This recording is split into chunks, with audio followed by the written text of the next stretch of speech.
بسم الله الرحمن الرحيم. الحمد لله رب العالمين، ثم الصلاة والسلام على أشرف الأنبياء والمرسلين، سيدنا وحبيبنا وقدوتنا وغائدنا محمد بن عبد الله عليه أفضل الصلاة والسلام. وبعد، السلام عليكم ورحمة الله وبركاته. إن شاء الله waxaan bilaabi doonaa barnaamij taxane ah ama mawaadiic isku xigxigta oo noqon doonta biidnillah taxane. ciwaankooda guudna uu noqon doono qiso iyo xal. qisaan ka sheekeyn doonaa, kadibna waan taxliilin doonaa biidnillah. waxaa u raadin doonaa xalkii munaasibka ahaa. ilaah subxaana watacaala waxaan weydiisanaynaa inuu nawaafajiyo waxa khayrka ku jiro, acmaasheenana inuu ikhlaas noo geliyo. intaas kadib walaalayaal, maanta qisadan ciwaankeedu wuxuu noqon doonaa ma kula tahay waxa igu dhacaya inay sabab u yihiin waalidiintay. waxaa qisadeeda ka sheekeynaysa gabar yara 15 jir ah. waxayna leedahay sidatan: waxaan ahaa gabar yara 15 jir ah, markaa soo kacday aadna u qurux badan. waxaan dhiganayay iskuulka waxaan ku lahaa asxaab fara badan. sidoo kale waxaan lahaa gabdho yararo ilaa leego asxaab oo deriska ah. waxaan arkayay gabdhaha yar iyagoo wata moobeel, haddana ka sheekeynaya rag ay la haasaawaan. waxaan ka dalbaday waalidiinteeda inay ii soo iibiyaan telefoonka. baahida keliyaan u qaba ayaa ahayd in aan bal ka war doono haasaawaha la sheegayo. kadibna anoon ka haysan wax fikrad ah oo dhaafsiisan inaan telefoon helo, kadibna aan la sameeyo haasaawe. waxaan maqlayay iyagoo dhaha markasta lacag buu telefoonka iigu soo shubay, waxaan hadiyad baa la iigu keenay, waxaa ii keenay wiilka aan la sheekaysto. baahida ugu weyn oon telefoonka u raadinayay aana dareemayay inay iga maqan tahay ayaa waxay ahayd inaan helo telefoon, kadibna bilaabo haasaawe. haasaawahaasi ma ahayn mid aan ku fikirayay xitaa inaan guur usii maro. isma lahayn wuxuu gogoldhig u yahay wadadii guurka. ismana lahayn waxaad ku dooranaysaa oo danta ah ka leedahay ayaa ah inaad ku heshid qofkii munaasibka ahaa ee nolosha kula wadaagi lahaa. waxay tidhi waxaan helay telefoonkii, waxaana bilaabay haasaawe. way fududahay ayay tiri markaa tahay gabar yara oo 15 jir soo kacday inaa heshid rag badan oo ku raadinaya.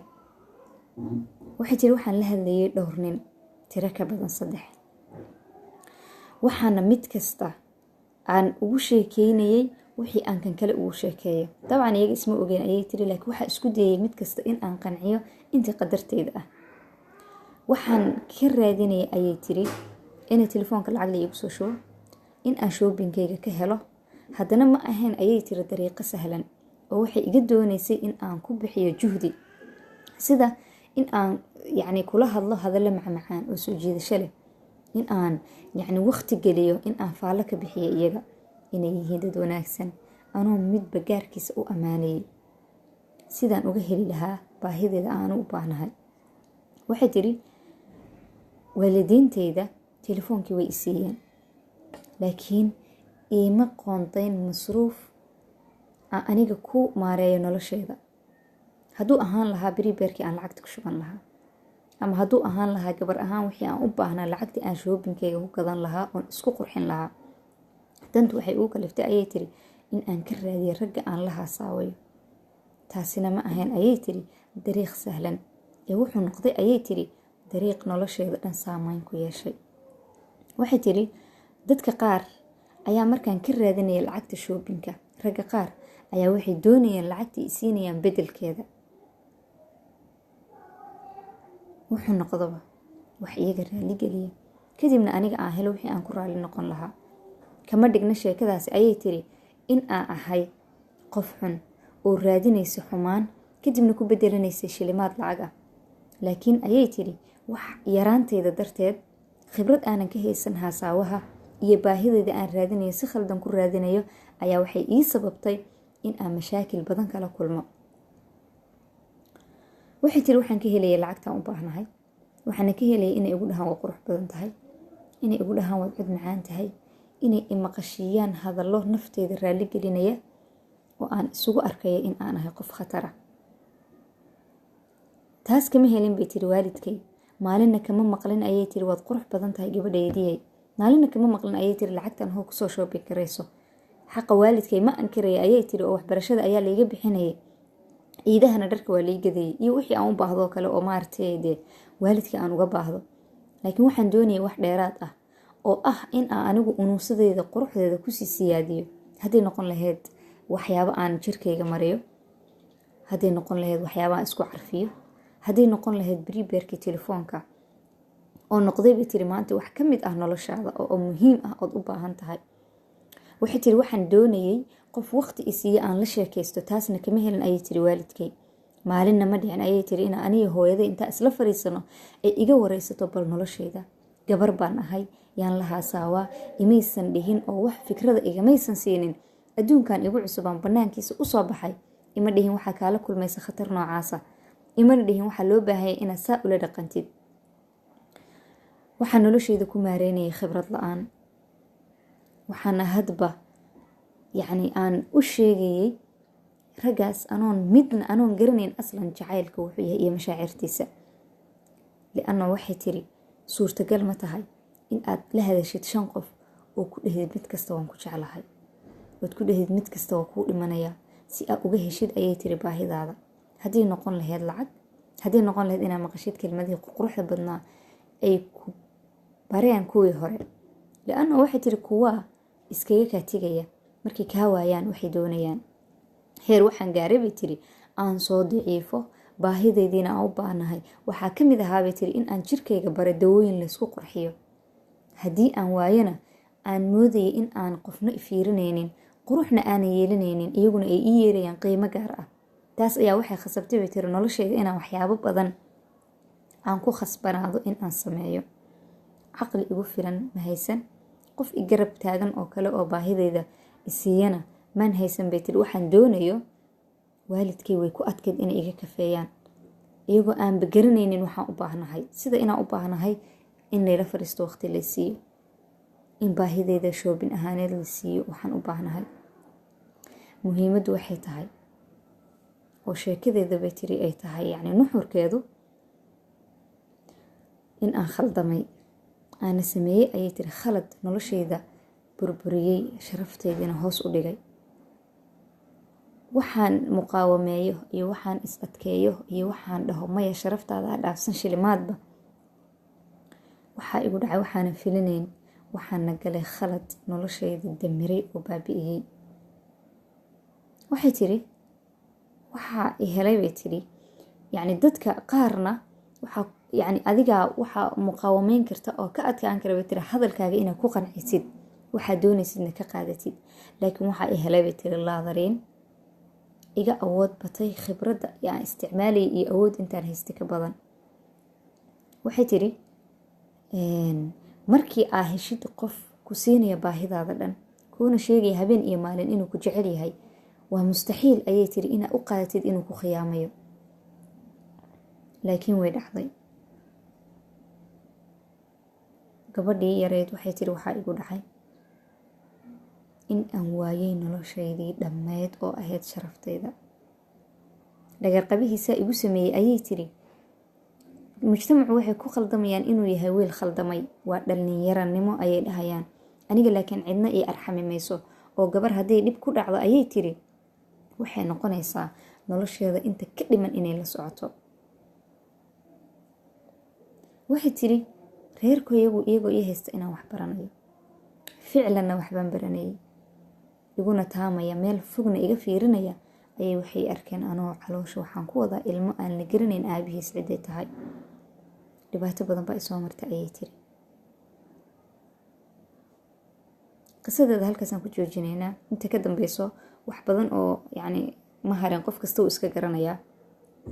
qofka saas markay ku dhacdo marxaladiisa iyo meesha kusii dambeynaya iyo caqabaadka uu kala kulmayo waalidkiis iyo mujtamaca iyo qofkii xumeeyey oo daa'iman dhagarqabayaasha ee noqonayso jawaabtoodu, anigu uguma horeynin, mana garan karo inaan dhalay ilmahaas iyo in kale. imise in leeg bay xanuun leedahay qof noloshaadii damiray oo been kuu sheegay, hadhowna inuu jariimo kale kusii dul saaro oo sharaftaadii isagoo ku ciyaaray uu ka dhigo inay tahay wax dad badan kusoo ciyaareen. waxay tiri anigu noloshii waa ka dhacay, laakiin maanta qisadeeda waxaan usoo gudbinayaa inay qayrkay ku cibro qaataan oo ah waalidiinta iyo gabdhaha ilaa leeg. qisada xalkeedu wuxuu noqonayaa waalidku ugu horeyn inay ogaadaan gabadhooda waxay u baahan tahay, inay gabadhaadu kaaga baahan tahay inaa unuunsadeeda iyo quruxdeeda ku faanaysid oo ku dhehid waa qurux badan tahay, inaysan dareemin firaaq caadifi ay u baahato inay cid kale u buuxiso. qof kasta oo naga mida baahi hadduu waayo wuxuu u baahnaa meeshii uu ka helay ayuu ka raadinayaa. haddii aa gurigaaga joogtid oo gaajoogtid jikadaa ka raadsanaysaa cuntada, li-anoo iyada ah makaankii lagu sameynayay. gabadha yare hadday waalidkeed ka weydo hadallo macmacaan iyo masruuf gooniyo loo sameeyo, ogow gabadhaadu inay ka raadinayso meel kale. gabadhaada baahideeda dhammaystir u buuxi, la fariiso oo u sheeg waxyaabaha khatarta kaga imaan karta banaanka iyo xeeladihii ay iskaga difaaci lahayd. u sheeg qaafkii qof munaasiba ku dooran lahayd. ha ku sii daynin gabadhaada banaanka cidlada ah oo wax kasta kaga soo baxayaan. qof wanaagsan iyo qof xunna ay ku qaabilayso. mas-uuliyad weeye ubadku. ilaahay subxaana watacaalana aakhira wuu ku weydiinayaa gabar iyo wiilba, laakiin baahidooda way kala duwan tahay. insha allah wiilashana waan soo qaadan doonaa qisaskooda iyo waxyaabaha ay u baahan yihiin. mujtamaceenu waa dad aan isu sheegin runta oo ka leexleexda, laakiin waxaa u baahannahay inaan isu sheegno runta. qisadan ku saabsan waxay tahay qeyb weyn ayay ka yihiin aabbaha iyo hooyada inay gabdhaha ku dhacaan mushkilo saan oo kale ah. gabadhaada markii kaa weydo waxay adiga u baahnayd ogow inay meel kale ka raadinayso. hadday noqon lahayd caadifo ahaan iyo kalgacayl ahaan, hadday noqon lahayd lacag iyo masruuf, hadday noqon lahayd wax kasta ee u baahneyd ay adiga kaa weydo waxay ka raadinaysaa meel kale. meeshaas kalena waxaa laga yaabaa inay khataro badan kala kulmaan. imise saaxiib oo xun baa jira oo laga yaabo gabadhaada inay dariiqa wanaagsan ka leexiyaan. imise nin oo xun baa jira oo laga yaabo inay haasaawo khaldan u isticmaalaan iyadoo danta keliya ay ka leeyihiin inay tahay inay sharafteeda burburiyaan. waqtiga la marayo waa waqti adag. ilmuhuna waxay u baahan yihiin tarbiyo wanaagsan. wallaahi haddaa wareysataan dadka ka shaqeeya cusbitaalada, maalin kasta cusbitaalada waxaa taagan gabdho yaryar oo uur leh oo doonaya inay iska soo ridaan dawada isaga soo ridi lahaayeen, raadinaya farmasiyaasha ka iibsanaya.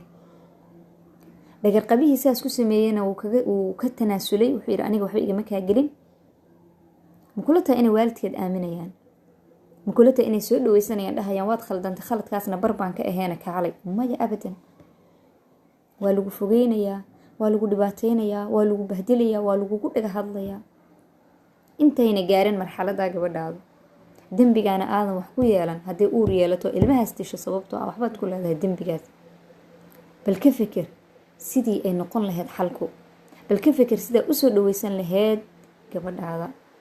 bal ka fikir sidaa gabadhaada masruuf ugu sameyn lahayd si ayna nin kale ayna u dhihin waxaa u baahanahay briber, iyadoo u adeegsanaysa ku talagelaysa wadaday u mari lahayd. ka badbaadi gabadhaada inay sumcadeeda dhulka ku dhacdo, kana badbaadi sumcadaadu inay adiga dhulka ku dhacdo. waalidow,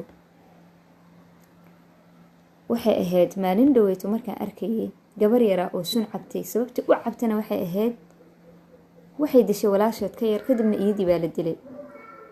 kadibna canaad dartiis bay waxay u dooratay inay nafteeda goyso. ha u ogolaanina ilmihiina inay boos idinka waayaan oy doortaan inay iskaga tagaan adduunka. dilka iyo ihaanada iyo bahdilka kulli waa waxa naga fogeynaya ilmaheena. xalku wuxuu noqonayaa inaan ilmaheena u dhawaano, in aan saaxiib la noqono. sidee saaxiib ula noqonaysa ilma aad dilaysid oo bahdilaysid? abadan. ilmahaasi lagama yaabo inuu qudwo kaa dhigto. ilma aa shakhsiyadiisa burburinaysid, ilma aa karaamadiisa ku tumanaysid. qisooyinkan waxay noqon doonaa noocyadan oo kale. qiso iyo wixii dawada u ahaan lahayd. qisadeenan maanta xal waxaa u ah inaan gabadheena soo dhaweysano oon anagu u noqono meeshii gadaal ugu noqon lahayd oo baahideeda kusoo bandhigi lahayd. aabaha iyo hooyada ayaa laga rabaa inay noloshooda makaan buuxa ka siiyaan ilmahooda, wiil iyo gabarba. adduunku wuu tadawurayaa. meeshuu shalay taagnaa ma taagna. xilliga adiga lagu soo tarbiyeynayana ma ahan. waa waqti ka duwan. ilmaheenana wayba naga horeeyaan hadda. aan ku talagalno inaan baalansi sameyno oon ilmaheena soo dhaweysano. qaylada iyo canaadka iyo bahdilka waxba runtii xilligan kama taraya tarbiye ahaan. isku dayna inaan ishormarino, isku dayna inaan wax akhrino. dad jaahila ma nihin, dad waxaa wadanaha aqoon-yahaneyna laakiin aqoontu ayna ka muuqan. runtiina ma nihin dad runta isu sheega, waxaan ahay dad yacni qaladka intay arkaan kasii gudba. qisooyinkan oo kale naga buuxa, kuwa ka daran baa naga buuxa. xaqiiqatan markaa fiirisidna waxay usoo noqonaysaa waalidku inay sabab u yihiin. intaasa maanta qisadana kusoo gabagabeynayaa.